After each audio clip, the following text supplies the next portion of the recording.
رسول الله صلی الله علیه و سلم در حدیث صحیح که متفق علیه است از پیامبر صلی الله علیه و سلم پرسیدند که بهترین عمل کدام است؟ فرمودند ایمان به الله. فرمودند که باز کدام عمل؟ فرمودند که جهاد در راه الله سبحانه و تعالی. بهترین عمل ایمان به الله سبحانه و تعالی، متصل بعد از اون جهاد در راه الله سبحانه و تعالی است. بعد از اون فرمودن کدام عمل؟ بعد از اون کدام عمل؟ گفتن حج مقبول، حجی که مورد قبول الله سبحانه و تعالی واقع شود. ببینید جهاد برای کشتن نیست، برای برباد کردن نیست، برای خراب کردن نیست. جهاد برای آباد کردن است. شما فکر کنید امروز مثلا شاید 20,000 30,000 نفر زیاد نباشن در غزه امروز همه دنیا رو به زانو در آوردن. امروز ضعیف و دروغ بودن همه ادعاهای بشری و حقوق بشری سازمان ملل و حقوق بشر رو همه رو ثابت کردن. تعداد اندک. پس اگر 100,000 نفر از این امت مجاهد می بود، اگر 1,000,000 نفر مجاهد می بود، اگر 1% مجاهد می بود، آیا دنیا امروز میتونست که این ظلم و ستم رو بر امت اسلامی بکنه؟ جهاد عزت است، جهاد سربلندی است. رسول الله صلی الله علیه و آله و سلم در حدیث صحیح که امام بخاری روایت میکنه میفرمایند که بنده دینار و درهم و لباسهای نفیس نابود باد. چرا؟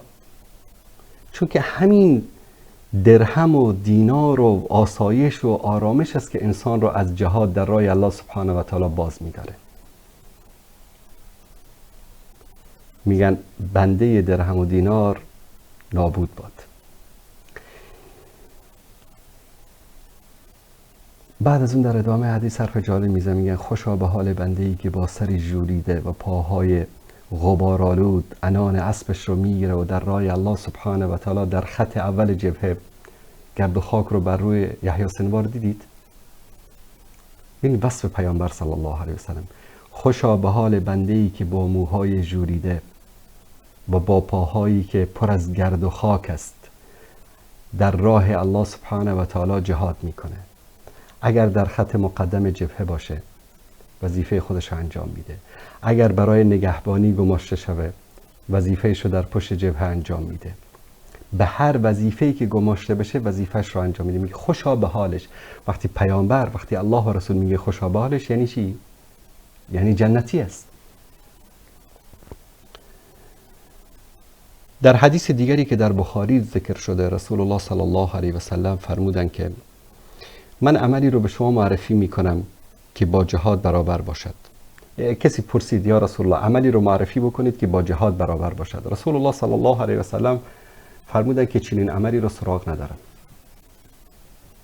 هیچ عملی که با جهاد برابری بکنه وجود ندارد.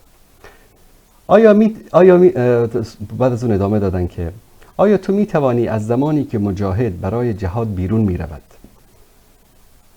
مجاهد برای جهاد از خانه خودش خارج میشه، تو بروی در مسجد و بدون احساس خستگی به نماز بیستی، روزه بگیری و هیچ افطار نکنی تا زمانی که مجاهد به خانهش برمیگرده. مثلا یک مجاهد از خانهش حرکت میکنه، 1 سال در جهاد است، تو 1 سال کامل داخل مسجد برو، نماز شروع بکن به نماز خواندن، روزه بگیر، روزت هم افطار نکن، 1 سال کامل تا که مجاهد برمیگرده به خانهش. آیا این کارو کرده میتوانی؟ یا رسول الله کی میتونه این کارو بکنه؟ شاید بعد از 12 ساعت روزه گرفتن انسان از پای میفته. بعد از 20 رکعت نماز تراویح رو بعضی 20 رکعت رو به زور میخوانن. پس گفتن هیچ عملی با جهاد یک مجاهد برابری نمیکنه.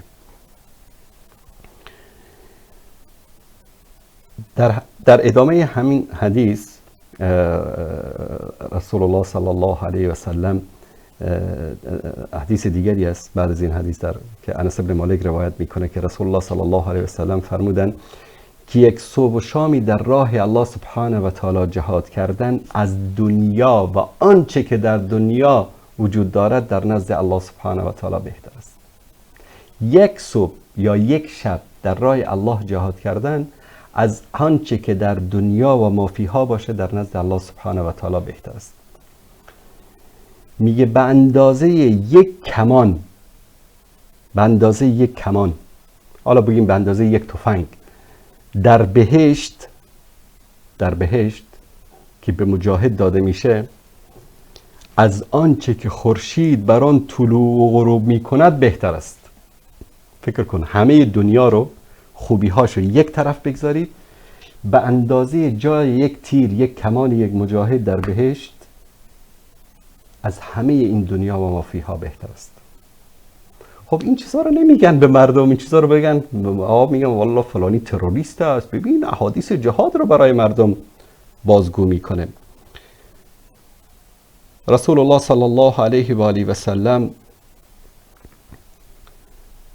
در حدیث صحیح کسی آمد پرسید، ابو سعید خدری رضی الله عنه روایت میکند که یا رسول الله بهترین مردم کیست؟ بهترین مسلمان ها کیست؟ فرمودن مسلمانی که با جان و مالش در راه الله سبحانه و تعالی جهاد میکنه. رسول الله صلی الله علیه و سلم در حدیثی که امام مسلم روایت میکنه از سلمان فارسی رضی الله تعالی عنه میگه که رسول الله صلی الله علیه و سلم فرمودن سنگرداری، حراست، نگهبانی در راه الله سبحانه و تعالی یک شب از روزه و نماز یک ماه یک انسان عابد بهتر است. یک شب در سنگر پاسداری کردن، نگهبانی کردن.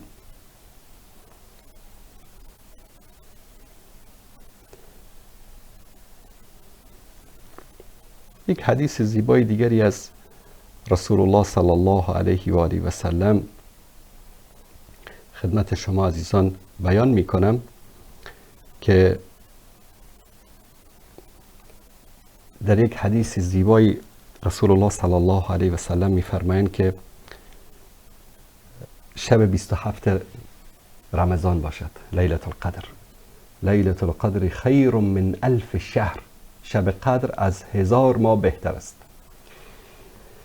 میفرمایند شب قدر باشد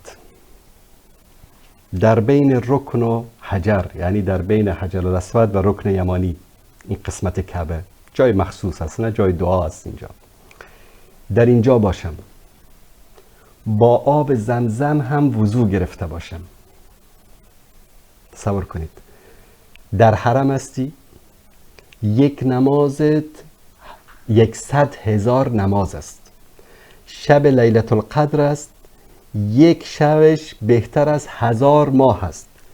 یعنی شما یک رکعت نماز اگر بخوانی ضرب 100,000ش بکن، ضرب 1000 ماه بکن، یعنی 1000 رو ضرب 30 بکن 30,000، 100,000 رو ضرب 30,000 بکن. ببین یک رکعت نمازت چند 100,000 ثواب داره.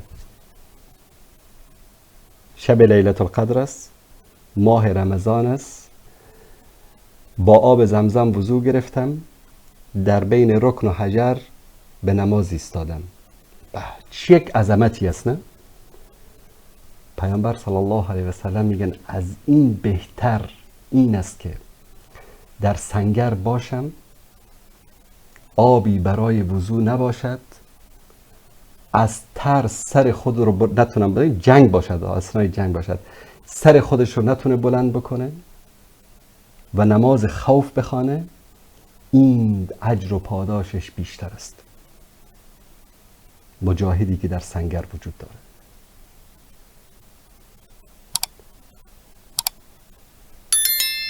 این حدیثی است از رسول الله صلی الله علیه و آله و سلم که در مورد فضیلت جهاد بیان کردن.